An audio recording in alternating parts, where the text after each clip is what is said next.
What is the most physically painful experience you've had? I was bitten by a rattlesnake. On the ankle. My whole leg swelled up immensely. Would not recommend. Esophageal rupture. That wasn't fun. Glad you're alive. Happened to a friend and ended up getting sepsis. He came very close to not making it. Those things can get serious real fast. Spent 2 weeks in the hospital to monitor for sepsis. Took a slice out of my back to wrap around the food tube.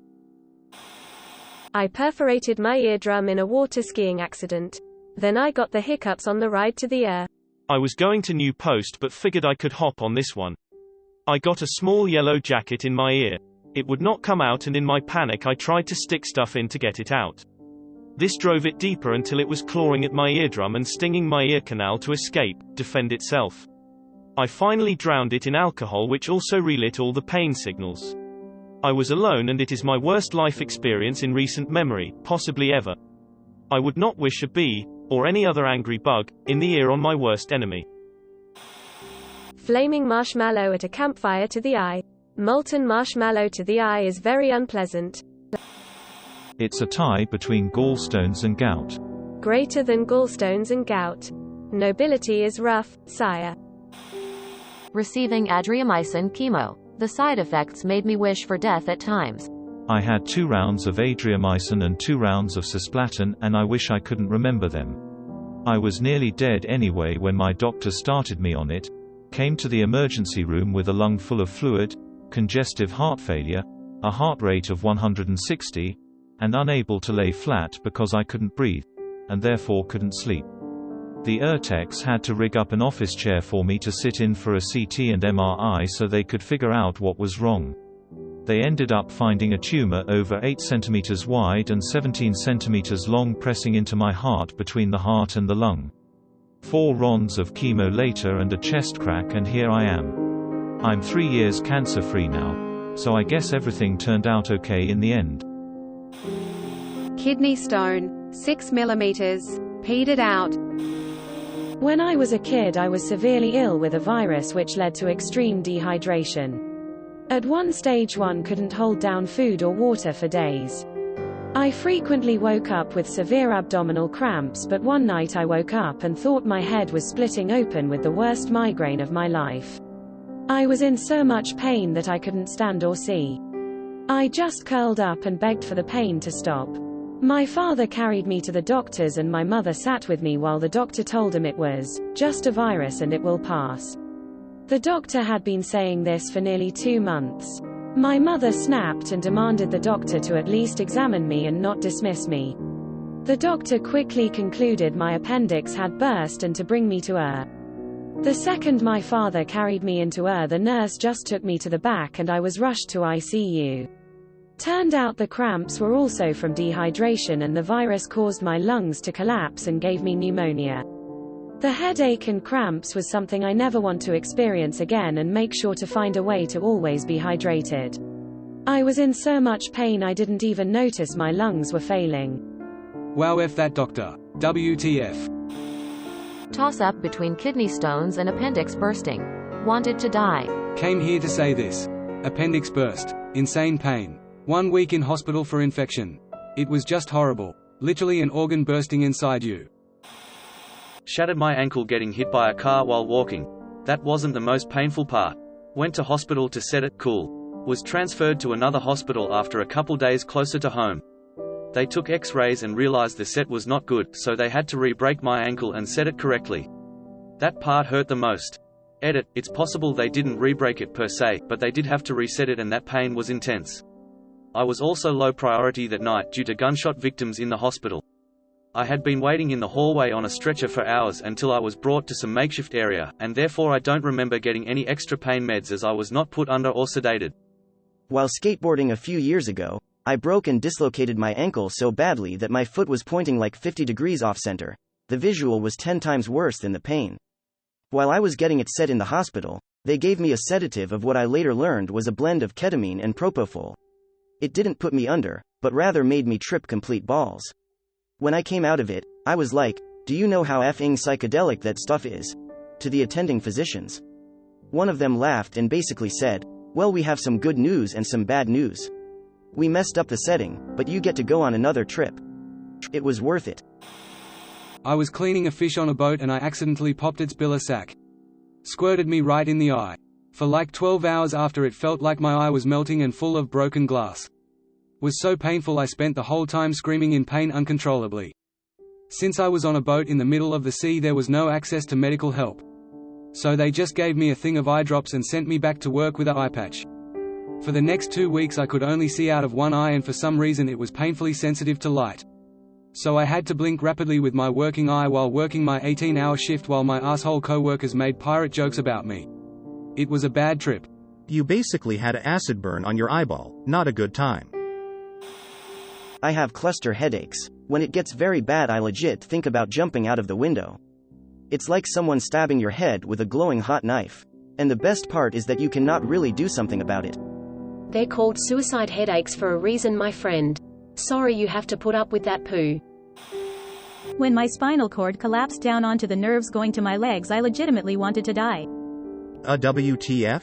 How does that happen? Sounds so awful. I ruptured my L4 and L5 discs while at work about 2 weeks before and my spinal column at the L4-L5 just collapsed completely. BC Instead of taking time off I kept working and working until it just crumbled. My bones are like an 80 years old. BC I have autoimmune disorder, hyperparathyroidism, that affect how my body absorbs vitamins, especially Vit D and calcium. The bad thing was after emergency surgery to remove parts of bone it was fixed, but I fell again and re-ruptured the discs and had to have a second surgery. And BC I had to wait for the first surgery to heal. The nerve to my RT foot and below my knee basically died, so I now have to wear a brace on that leg. Had an abscessed tooth. For 2 weeks, my life was nothing but absolute misery, and nothing would kill the pain. At one point, the dentist had to drip numbing agents on the exposed root because it would not freeze, and that felt like a hot needle being jammed behind my eye. Cue a new dentist phobia that has me terrified to even call them when I know there's an issue. My mom had an abscessed tooth, and at the worst stage she cried worse than I personally have ever heard her cry. Awful stuff. Yeah, in the very worst of it, I came to a clear understanding of why someone would kill themselves due to tooth pain. Obviously I would never follow through with it, but I get it. I would have liked to have a temporary death while they got me fixed back up, just so that I could have more than an hour of painless sleep. Not even a dozen extra strength Advil touched the pain. I once thought I snapped my DK. The pain made me see a bright white light, then everything started to go dark and I thought I was going to black out. Kinda like a glow stick. You snap it and see cool colors. An ovarian endometric cyst rupturing. I remember taking about 10 minutes to crawl down the stairs to get to the phone so I could call my mom, 100% convinced I was dying. I woke up one morning before school and told my mom I felt like I was gonna be sick. She sent me to school anyways. I threw up twice on my way to my first class. Then I threw up during that class and went to the nurse. I threw up in the nurse's office probably 10x by the time my mom came back for me, approximately 45 minutes. She took me home, at roughly 9 a.m., thinking it was just a stomach bug and went back to work. She came home by 5 p.m. and I had thrown up possibly another 15 to 30x since she left me at home. Instead of going to the doctors she rushed me straight to the worried my appendix burst. Threw up another 3x in the waiting room. I threw up, dry heaved somewhere between 30 to 60x in less than 12 hours at 11 years old. I legitimately thought that this was the end and I was dying with how awful the pain was. All to get told, yeah, it looks like you had an ovarian cyst rupture, so you might be getting your period soon. 11 years old, hadn't even had my first period yet, and my female organs already wanted me to feel like I was dying. That time a neurosurgeon drilled out the base of my skull, installed a plate there, and then drilled holes in my top 2 vertebrae to connect it all. Excruciating pain for months, but the worst was the first 2 weeks. Anytime the pain meds wore off, I was in hell.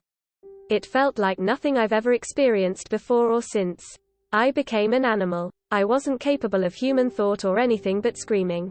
It continued for a long time in a more muted way. When I tried to turn my head reflexively, when I accidentally shifted it forward. But the worst by far was when I tried to sleep because I had no control over my movements then. I just woke up screaming many times each night.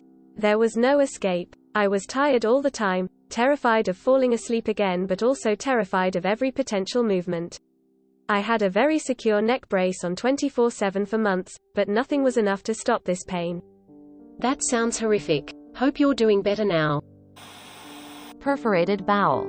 Had a perforated bowel in August, and it landed me in hospital for 5 days of IV antibiotics and pain meds. Found out 2 weeks ago that everything healed up okay, and I won't need a resection or colostomy. Phew. I hope yours also healed and you won't need surgery. I've never experienced pain like that in my life, and wouldn't wish it on anyone. Kidney stones. My girlfriend passed one in October. Took over 2 weeks and 2 trips to the ER for pain meds. I've never seen someone in such constant pain and discomfort before. At one point we were doing jumping jacks at 3 a.m. because we read it can help move the stone. It did actually help with her pain. Shingles. I was 30. It's not just old people. I had shingles on the nerve that covers the side of your face to the middle. Even had shingles in my mouth and nose on that side. Same man. I had it on my left side from the back of my neck to my face. All around my ear and almost went too far into my ear, requiring me to go to the hospital, but then it luckily stopped there. Pretty brutal. Broke my pelvis in multiple places. Read the wrong x-rays and sent me home. 3 days later, I finally got to ortho after begging, and they immediately started treating. My right leg was basically not attached due to how badly I was broken. Idiot doc said nothing wrong and gave me crutches. Just no. When I stepped on a nail sticking out of one of my stairs. Edit. This happened when I was getting ready for a baseball game when I was 7. I recently watched A Quiet Place, and there's this scene where this exact thing happens.